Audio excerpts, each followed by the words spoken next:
حياكم الله في مهدي فاهم كورة غلط. طبعا بعد موسم طويل وشائق ومتعب جدا وصلنا لنهائي الأحلام، نهائي الأبطال. طبعا فزنا فيه وخسرنا فيه، لكن هذا النهائي لا يحتمل القسمة على اثنين أبدا.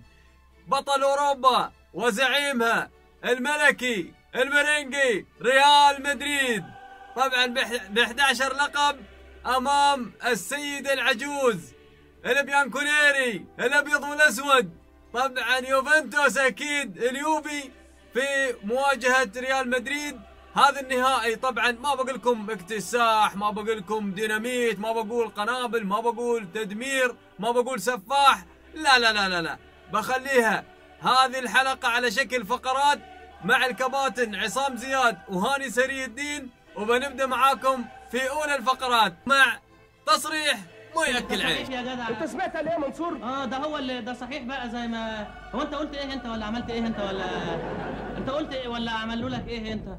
قاعد يقول الكلام اولى التصريحات مثل ما تشوفون، زيدان طبعا مدرب ريال مدريد يقول يوفنتوس في القلب، علينا هالكلام عموما، وايضا يقول لكن الريال هو المرشح. عصام شو رايك في تصريح زيدان؟ معقوله بيعطي المباراه لليوفي؟ اكيد هذا التصريح لا مستحيل. هذا تصريح ما قبل المباراه، تصريح ترطيب الاجواء قبل ما دخول المعركه. يعني يجب انك ترطب شويه الاجواء بين لان اللاعبين تعرف اليوم لاعبي اليوفي ولاعبي ريال مدريد عاقدين النيه والعزم على الخروج في هذه المباراه والحصول على الشامبيونز ليج.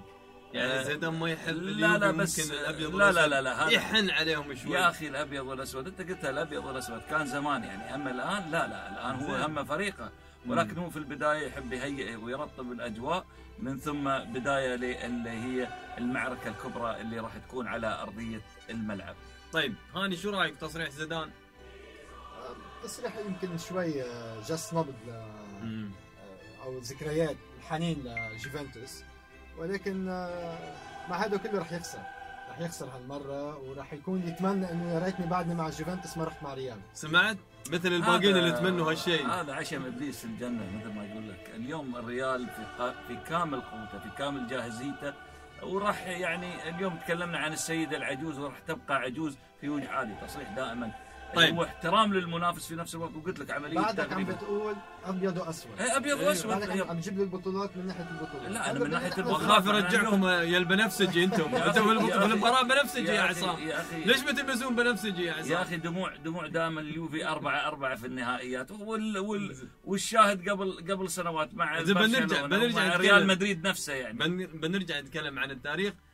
هاني نروح للتصريح الثاني اللي تشوفون أليجري يقول ان اليوفي نضج، وهذه البطولة بطولتنا، والسنة هذه سنتنا يا هاني.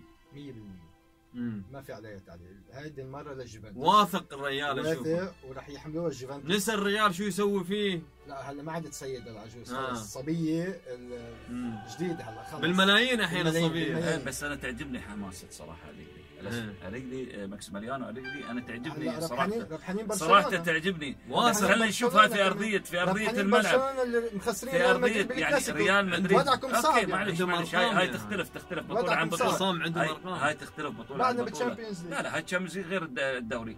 تختلف. احنا تشامبيونز اوكي، بس التشامبيونز ليج لعبتنا احنا مش لعبة اليوفي.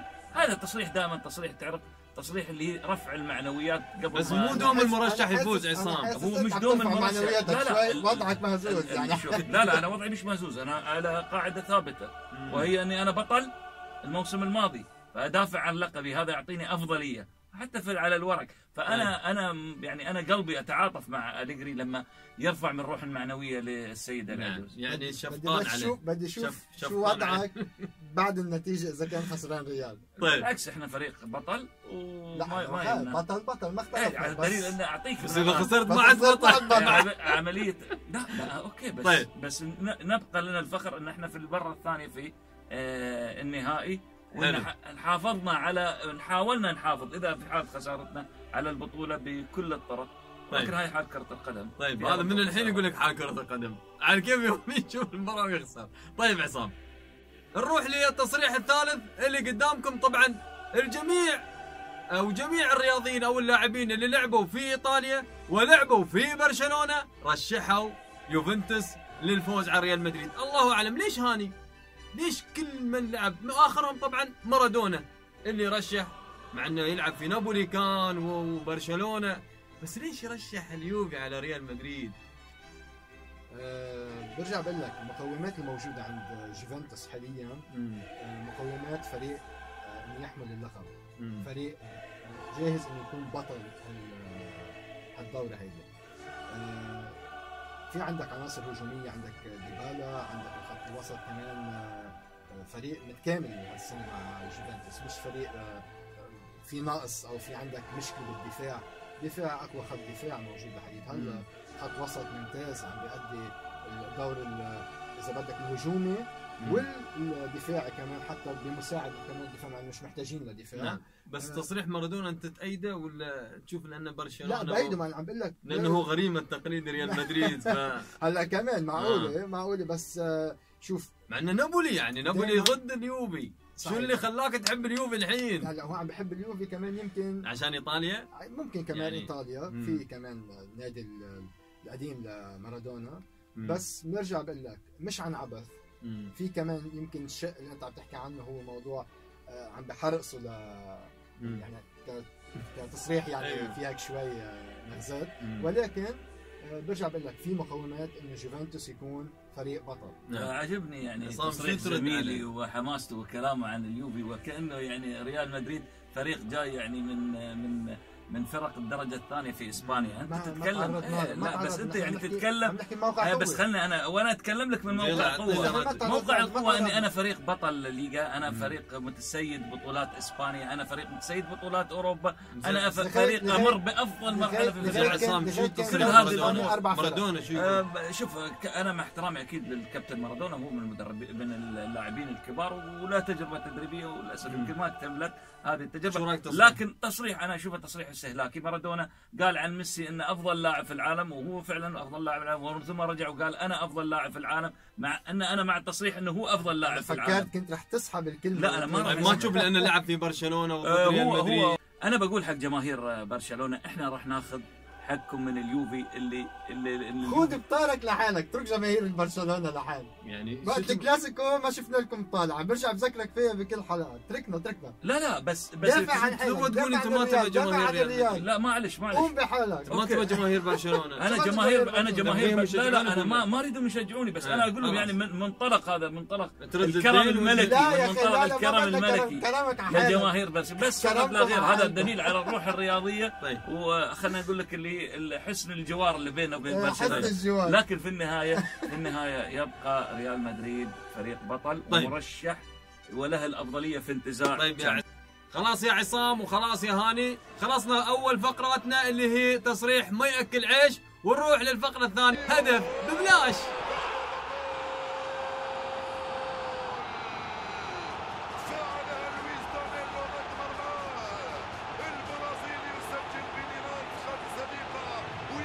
في هدف ببلاش بنتكلم طبعا مو عن هدف بالغلط، ما بتكلم عن هدف سهل، بتكلم عن لاعب مؤثر لعب في اليوفي وايضا في ريال مدريد وبيلعب في نهائي كارديف، اللي هو موراتا اللي اقصى الريال العام اللي قبل الماضي.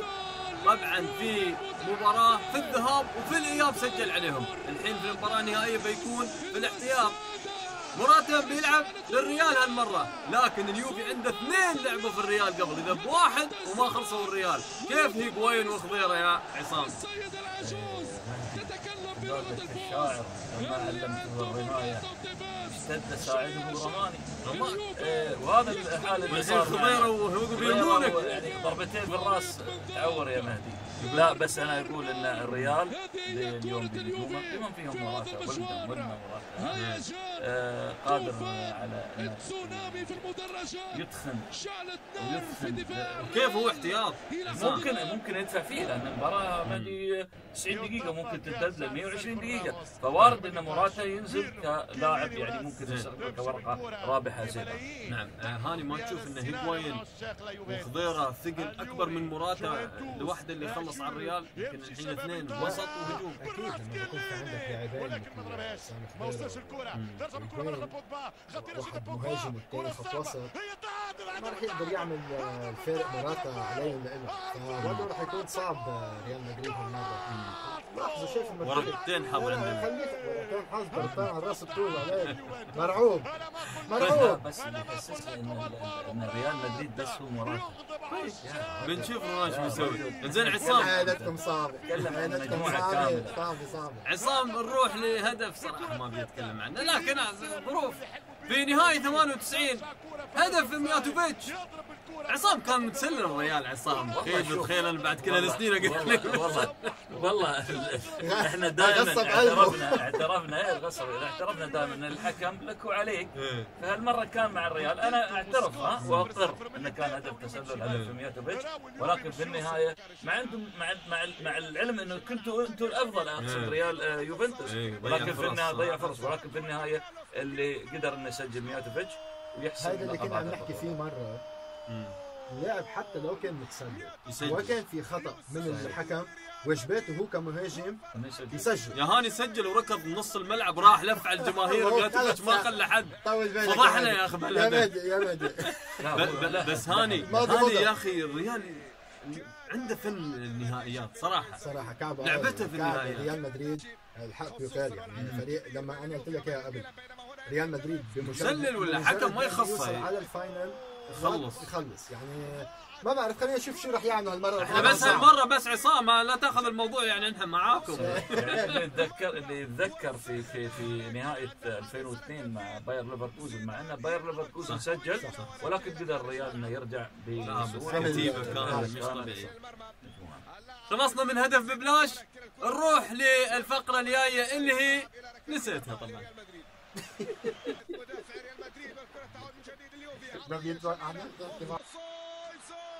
ولكن يبدو انه كان متسللا الايطالي، لكن هنا كره اسبانيه لريال مدريد صافره وخطا وبعد ذلك لاعب نادي يوفنتوس اللاعب مورينيو توريتشيلي في كره لم تكن مقصوده من جانب اللاعب ديل بيرو من الجهه اليسرى. مش ممكن نروح لي يا الماضي استر علي. مش ممكن زينت له الجبين في الماضي استر علي طبعا. نروح بس على مين يستر فيه؟ كذا عامل عمله نروح للتاريخ طبعا. تدرون في سالفه في هالمباراه تاريخيه اللي هي المنحوس، بتكلم عن المنحوس صراحه. تدرون ان زين الدين زيدان انحس واحد في هذا النهائي. يوم لعب في اليوفي واجه الريال خسر من الريال، ويوم لعب في الريال واجه اليوفي خسر من اليوفي 4 مرات ذهاب اياب. بعدين معاك يا زيدان شو السالفه عصام؟ الريال منحوس ترى هالمدرب. اذا بوليتو بس في النهايه يعني اللي قلت لك دائما انا اقول ان كره القدم فيها شيء من الحظ، شيء من الحظ. يمكن حظه انه يخسر مع اليوفي ويرجع يخسر مع ريال مدريد، ويمكن يشاء الحظ مره ثانيه يرجع يفوز. انا الله يخليك ما نبغى يكسر الحظ المره. مثل ما عم بقول يعني عصام، انا معه بهالنقطه هذه، لانه فعلا بعض احيان بتشوف الفريق عم بيهاجم، احيانا ضربه بالعارضه، احيانا الحارس بصير عم بيعطي اداء خارق عن العاده، وكمان بصير في عندك نوع من انواع لعبه الحظ مثل ما عم بيحكي. بس هذا كلياته كمان ممكن يتغير يعني. ما تنسى يمكن هالمره يكسر القاعده زيدان ويجي الحظ معه يبرم الدولاب، ما بتعرف. التاريخ يقول طبعا 8 مرات فاز اليوفي و8 مرات فاز الريال ومرتين تعادلوا، يعني في كل شيء 50-50، ما حد يقول لي الثاني اقوى عن الثاني حتى لو كان الريال بطل او زعيم في اوروبا. عصام في واحد منحوس ثاني للاسف في المباراه، وهو طبعا رمز من رموز اليوفي اللي هو بوفون. ما في نهائي لعب الا خسره يا عصام في دوري الابطال. هو من اللاعبين العظام او العظماء اللي خسروا او ما خذوا اللي هي طبعا دوري الابطال. منهم طبعا رونالدو، مارادونا، والقائمه طويله طبعا. طويله اكيد. يمكن اليوم دام نتكلم عن الحظ يعني بوفون. الحظ بوفون يؤدي صراحه مستويات كبيره، لكن ولكن آخر يمكن شيء الجميع حتى لاعبي ريال مدريد صراحه ومنهم سيرجيو راموس يا اخي انا اتمنى اذا فاحد يفوز بجائزه الكره الذهبيه اتمنى ان يفوز، لكن دوري الابطال لا. فهو قال يعني في النهايه، فاقول لك في النهايه كره القدم تعطي اللي يعطيها. يعني جته حتى بلنتيات مره بوفون وما قدر يفوز، خذاها ديده عنا في صحيح 2003 يعني غريبه جته كل الظروف لبوفون. بتصور ان بوفون الان حتى هو اذا كان حظه جيد في هذه البطوله راح ياخذها، ويتمنى انه يكون حظه جيد ايضا مع ايطاليا لانه رايح للبطوله السادسه وراح ينفرد بكونه كاس العالم اكثر. طيب. لاعب مشاركه في كاس العالم. خلصنا من يا الماضي استر علي، نروح للواقع المرير. غدار الارجنتيني غدار. شنو هذا يا ليو يا سيد اللاعبين؟ في الواقع المرير بنتكلم عن المباراة هالمرة. أول شيء بسأل كابتن عصام، شو يبى ريال مدريد من هذه المباراة؟ ليش يبي يفوز في هذا النهائي؟ شو أهداف؟ لا أهداف كثيرة يعني. أول هدف راح يكون يعني بالنسبة لمدربه المرة الثانية أو المرة الأولى في المسمى الجديد أنه يحصل مدرب على البطولة مرتين على التوالي. إذا ناهيك عنه في السجل القديم كان ساكي مع الميلان. هاي واحدة. الشيء الثاني راح تفتح لك أبواب كثيرة يعني لبطولات أخرى. البطولات قادمة منها اللي هي السوبر الأوروبي اللي هي أيضا أخذت السوبر الأوروبي كأس العالم للأندية. هاي بطولة من البطولات بتصور راح تجمع أكبر عدد من البطولات من خلال هذه البطولة، وهذا بحد ذاته رمز ولا الملايين اللي راح تكسبها ورا النهائي؟ لا بالنسبة للعامل المادة موجود، ولكن تتكلم عن فريق كبيرة صراحة. فريق عنده يعني عنده تاريخ وتنظر إلى أمجاد وتنظر إلى خزائن يعني مهم لكم النهائي يا أخي. ليش؟ النهائي هذا عندكم 11 فيه. وأنا أقولها للريال مدريدستا أو المدريستا 12 إن شاء الله بتوقيت مدريد راح تفرحوا وراح تكون الاحتفالات زين. هاني شو يبغى اليوفي من هذا النهائي؟ ليش يبغى يفوز فيه اليوفي؟ الكامباك يرجع فريق الجوفنتوس على ساحة البطولات الأوروبية خاصة كتشامبيونز ليج. يعني آخر مرة كان فاز فيها جوفنتوس 22 سنة طبعا 96. نعم. فهي بعتقد أول هدف. ثاني هدف كمان على صعيد الافراد بالنادي كنا نحكي عن بوفون كمان، هذا هدف ثاني شخصي لبوفون. يعني في عندك حوافز اللي هي كنادي اللي هي انه يرجع للبطوله اللي اخذها للتشامبيونز ليج، والاشياء الفرديه كمان على صعيد المهاجمين يعني حتى ديبالا وخط الوسط بيانيتش ماركيزي وخفيرة. ففريق عنده كل المقومات. بس يا اخي يعني اكثر فريق يخسر نهائيات صراحه اليوفي يعني. شوف يعني حظه ست نهائيات يخسر ونهائيا فاز فيه. نحن عم نحكي فيه بالماضي. حاليا اذا بتشوف عدد الاهداف اللي مسجلها الجوفنتوس مقارنه بعدد الاهداف اللي داخله على الجوفنتوس صراحه يستاهل البطوله. طيب هلا ريال مدريد كذلك الامر عندهم نتيجه هم لعبتهم النهائي. هذا يعني الادفانتج اللي هن صح. بس تنشوف لكل انا برجع بقول لك لكل مكان مثال يعني. نعم. ما فينا بس حتى عشان بوفون صراحه يعني لازم يلعب لاعب. حتى كليني قال انا بعتقد شوف انا بوفون مهاجم اكثر ما هو حارس. هو يسويها بوفون. كل شيء تاخذ من هذا العملاق او تستفيد صراحه من هذا العملاق اللي يصل الى عمر 40 وهو يلعب بهذا الاداء. عصام كيف ممكن يخسر زيدان؟ شو الغلط برايك اللي اذا ارتكب زيدان راح يخسر النهائي؟ بتصور يمكن التشكيله لها مهمه جدا. اليوم بيل قال انا ما راح العب. مش جاهز اكيد. ريح زيدان يعني. بتصور انها راح تكون التشكيله المثاليه اللي يدخل فيها زيدان. هي اهم نقطه في النقاط. الشيء الثاني انه على لاعبي الريال، انا اتكلم عن لاعبي الريال عدم الاستعجال في هاي نقطه مهمه جدا.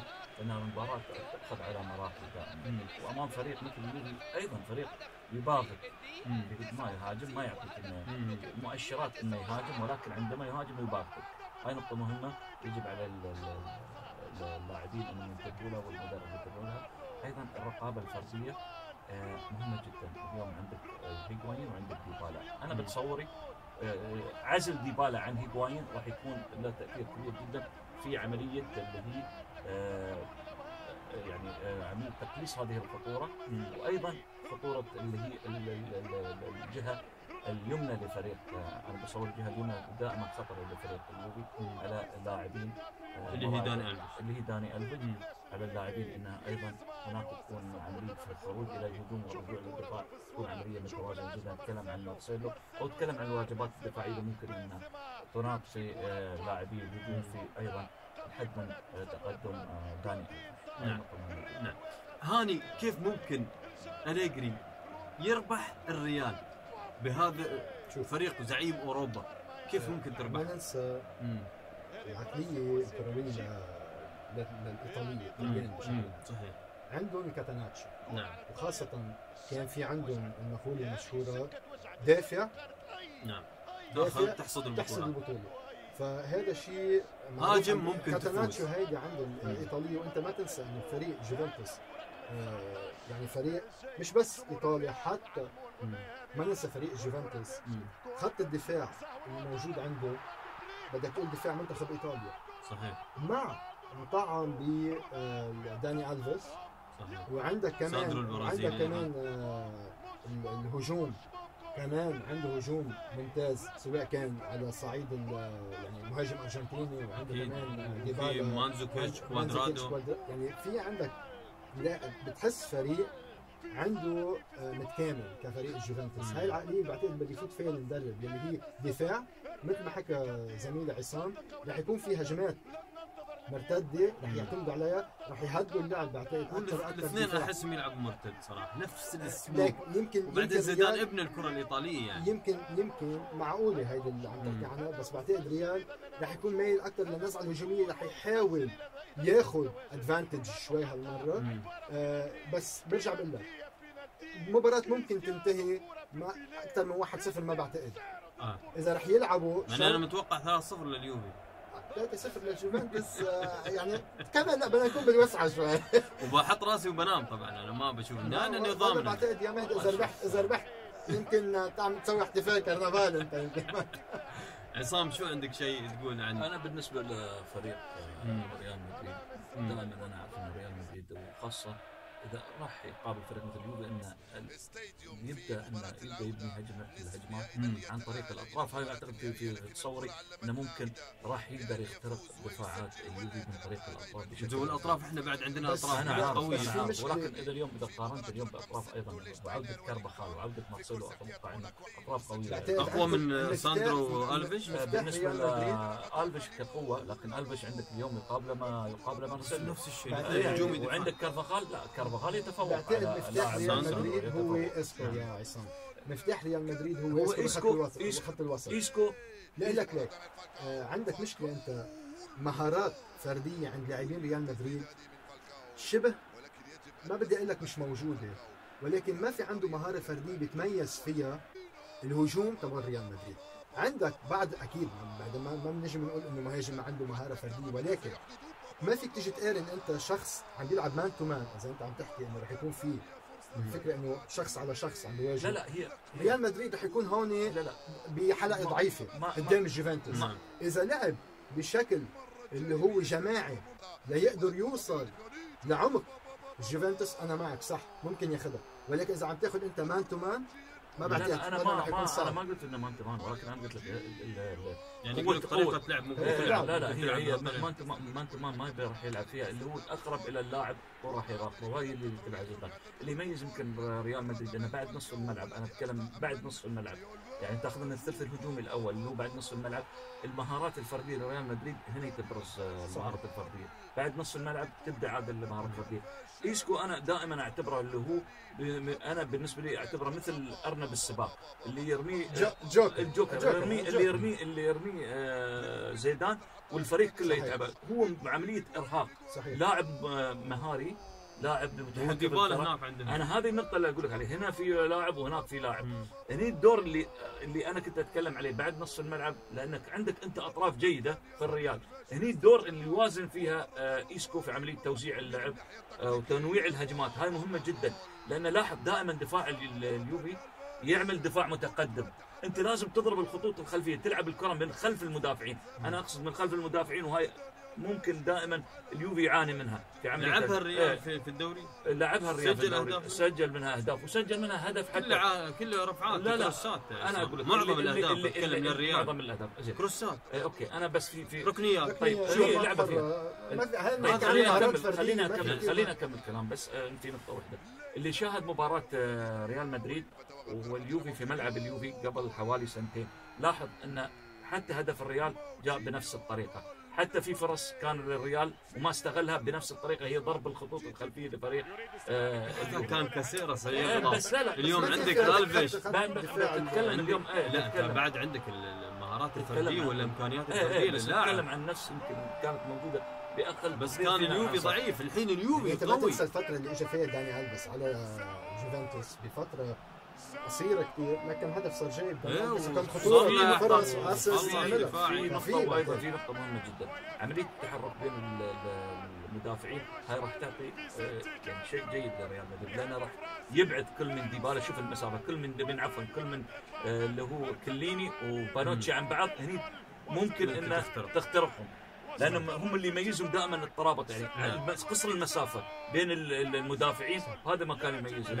نعم يمكن في الكرات الثابته الصراحه ريال مدريد يتفوق على اليوفي صراحه. هو باوروبا نعم.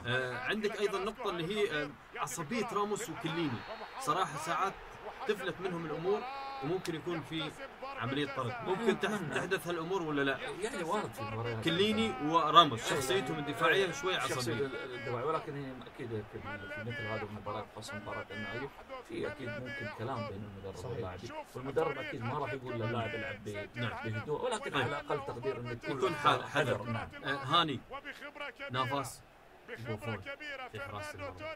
نافاس عم بيقدم اداء اخر المباريات صراحه كان اداء قوي. حتى الركله الحره اللي شالها نعم المباراة الأخيرة كانت يمكن شوي تأذى منها، بس حضرت المباراة يعني فيك تقول كان ريال مدريد 50% نافاس، يعني محسوم، يعني كان شايل الفريق بشكل ممتاز. يعني بوفون مع نافاس تلاقوا ما في فروقات كبيرة، مش مبدئي، ما في يعني اجي قارن شخصية بوفون بنافاس بامكانيات حاليا. بس حاليا بوفون كمان عم بيقدم على مستوى عمره، واكيد الخبرة لها دور كثير كبير. بعتقد هاي نقدر نحسمها بركلات الترجيح بالبنالتيز.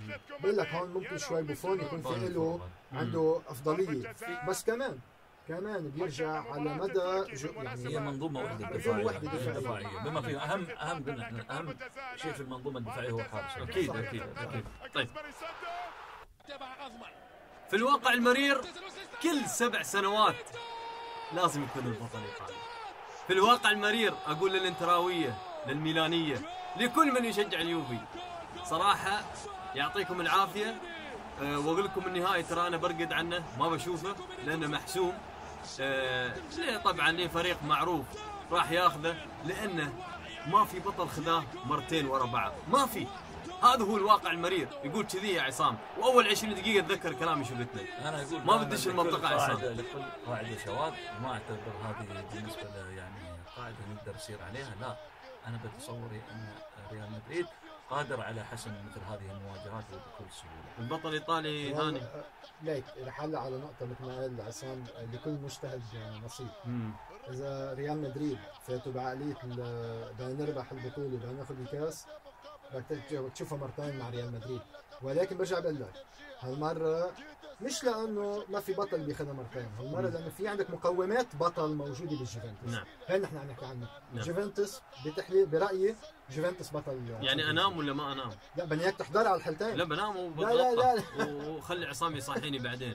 عصام، الحكم الالماني فيليكس بريتش شو رايك فيه؟ طمني شو الوضع مع بيريز؟ لا لا لا لا لا لا لا هذه امور. طمني عنه بسرعه. هو اكيد من الحكام الجيدين، وان كان حكم فوقي انا اعتبره من الحكام. في شو؟ ليش؟ لانه حكم غير متساهل، حكم يعني بحاجه لهيك يعني بدك حكم ليس مرنا، يعني ليس مرنا بمثل الحكم المفروض يكون في الحكم التركي. نعم. ولكن ولا اول مثل الحكم متسامح ومتساهل. تقول عن شاكير ضيع لنا النهائي قدام برشلونه مثل كلاتنبرغ. بلنتي الف كان واضح. لا بس او حكم خليني اقول لك حكم ديمقراطي مثل كلاتنبرغ ما شفت صراحه. ولكن بس الحكم انت قلت لي عنه في عندك سالفه.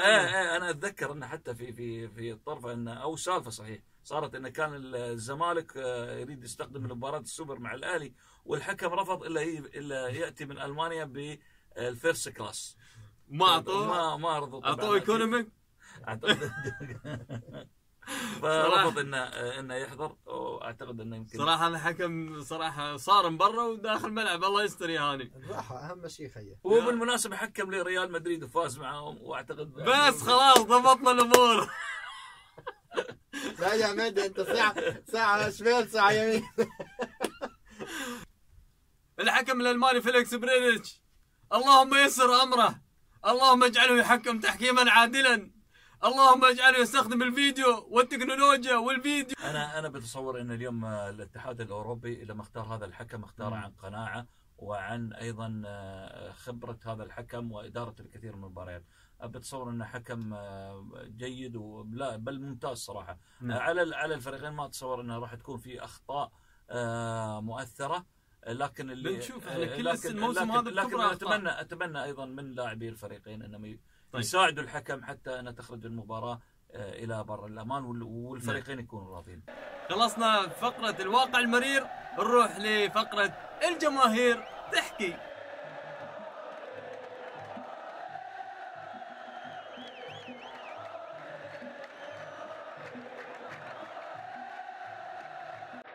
الجمهور شو يقول؟ جماهير ريال مدريد شو تقول؟ جماهير ريال مدريد صراحة قبل أيام مثل جماهير يوفنتوس سوت فرح مش عرس استوى. طبعا يوم خذوا اللقب ليغا من ريال مدريد كانت أفراح كبيرة. عصام أتوقع يعني خلاص فرحتوا، شو السالفة؟ بتفرحون بعد في النهائي؟ بالعكس يمكن كانت حتى بادرة جيدة من مدرب زيدان انه اعطى اللعيبة فرصة ايضا للاحتفال مع الاتهم وايضا للترويح عن انفسهم، وأن يدخلوا هذه البطولة من أول وجديد كأنها بطولة جديدة. شيء ثاني أن اليوم الروح المعنوية لدى اللاعبين، أتكلم عن حتى نجوم الفريق رونالدو اللي طالب أيضا أن بعدم التواضع، ولكن بالتواضع لا هو قال بالحرف الواحد أن التواضع بشكل مبالغ فيه يضر بفريق بحجم ريال مدريد، ولكن ريال مدريد يمتلك شخصية البطل، هو البطل في النهاية يمتلك شخصية البطل، عند الحظوظ الكامله للتفوق على فريق ايضا كبير مثل بحجم اليوفي. طيب في نقطه بس بسيطه اضافه الى الكلام الكبير اللي ذكره كربخال، وقال احنا نعد جمهور فريق ريال مدريد والمدرسته وين ما كانوا، سواء في الملعب من خلال شاشات التلفزيون، من خلال الساحات او شاشات العرض السينمائيه في الساحات في اسبانيا، ان راح نلعب ونقاتل حتى النهايه للظفر في هذا. بنشوف جمهور اليوفي ايضا كانت افراح، سادس بطولة على التوالي، جريندا كبيرة قوية جدا، طموح متواصل، مع انهم غيروا لعيبة هجوم وسط لكن ودفاع ايضا لا اظهر اقصد، لكن استمر الفريق في العطاء، بطولة سادسة على التوالي وافراح كانت كبيرة لجمهور يوفنتوس. فريق يعني انت تحكي بفريق سيد العجوز، جماهير اقصد يعني جماهير تأثيرها. عم نحكي نحن عن جماهير سيد العجوز، هذا جماهير مش وليدة شهر او شهرين او سنة. هذا عندهم نوع من صارت بالحياتهم تاريخ وشيء لايف ستايل حياتهم اليوميه، يعني انه عندهم تعاقب الاجيال تعاقب الاجيال ارث. فالارث. فانت ما بتيجي بتقول انه شيء عادي على جماهير جوفنتوس انه يتصرفوا بالطريقه. اكيد هذا شيء طبيعي انه يفرحوا يكون فيها المظاهر التشجيعيه الضخمه، وراح تشوفها اكثر مع الفوز بالتشامبيونز ليج. حتى يمكن على شيء احنا نتكلم عن جماهير، احنا ما نذكر ان جماهير اليوفي في اول بطوله لهم في 85 راح 39 من جماهير في حادث هيسل في مباراه ليفربول حوادث من وهذا التدافع وكانت هناك مشاكل، وهذا يدلك انه اليوم حب الجماهير لفرقها، هذا يعتقد انه من الموجود. جماهير ريال مدريد فرحت بهدف راموس على اتلتيكو مدريد، يمكن اكثر فرحه شفتها صاخبه يوم جاب التعادل في النهائي، مش اللي طاف اللي قبله اللي اخذته من اتلتيكو مدريد 2014. اكيد هاي حلاوه كره القدم لما تاتي وانت خلاص ان المباراه في الزفير الاخير والانفاس وخلاص راح وتسجل هدف. اعتقد ان الفرحه راح تكون طاغيه بهذا الهدف، لان بالفعل هذا الهدف قادك الى حرازك البطوله البطوله العاشره. طبعا هاني جمهور ريال مدريد صفق اكثر من مره للعيبه رغم الخساره والالم، خساره فريقهم ريال مدريد في البرنابيو، صفقوا لبيرلو، وايضا قبلها صفقوا لديل بييرو. راح يصفقوا هالمره لبكره. والله هم صراحه اعطيك اياها من الاخر، جمهور ذواب. هذا دليل قلت هذا دليل ان الجمهور يحب اللعبه الجميله، يحب النجوم ويحب الاساطير. يصفق لرونالدينو ترى، وصفق بس هيدي الشغله الموجوده الحساسيه وانا اصفق لك هي موجوده هون. اصفق لبادي، بس المشكله احنا كنا بنقول له لا تصدقون هذا عصبي ترى، مدريدي حار فلفل سبايسي. انزين وايضا بنصفق لواحد من المشجعين اللي قال لك رح اقول له شغله بس عصام، رح نزقف لك نحن بعد ما تنتهي المباراه انه نكون نحن جوفنتوس ربحانين الكاس.